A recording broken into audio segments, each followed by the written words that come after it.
This is a regional emergency broadcast from the Office of Domestic Response. Please remain calm and listen closely. Do not leave your home. Do not interact with any unfamiliar sounds originating from inside your residence. This message pertains to a localized phenomenon first reported in residential homes at 2:03 a.m. this morning. Multiple households across the county have reported persistent rhythmic knocking sounds, specifically from bedroom closets. The knocking typically begins between 2 and 3 a.m. and occurs in consistent 3-beat patterns. The sound is described as deliberate, not mechanical, not random. Many report feeling watched before they even hear it. The closets affected are always closed, always locked. Some were nailed shut long ago and had not been opened for years. In one case, the family claims the closet was sealed behind drywall during renovations. But at 2:11 a.m., they heard 3 slow knocks from behind the wall, followed by a voice that knew their daughter's name. It does not matter if you are alone in the house. The knocking will start anyway.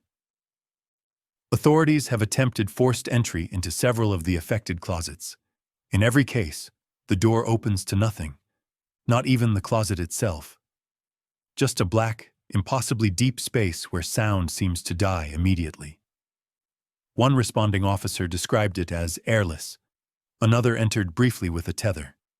He was pulled back out 43 seconds later, unresponsive. His eyes were open. He has not blinked since. If the knocking starts, do not answer it. Do not acknowledge it. Do not speak. Reports suggest that speaking in response to the sound, especially if you say the phrase, "Who's there?"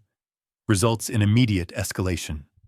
The knocks begin repeating, louder, faster, until they sound like fists, then claws, then something slower, dragging. A survivor from the Pine Tree incident attempted to record the sound. The audio file became corrupted after exactly 6 seconds. What remains is a whisper buried in the static, repeating one sentence: "You forgot to let me out." If you open the closet, it will not be empty.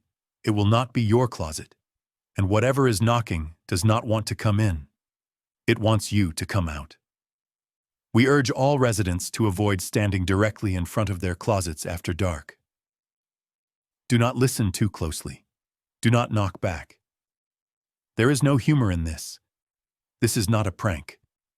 If you hear your own voice from inside the closet, we are already too late.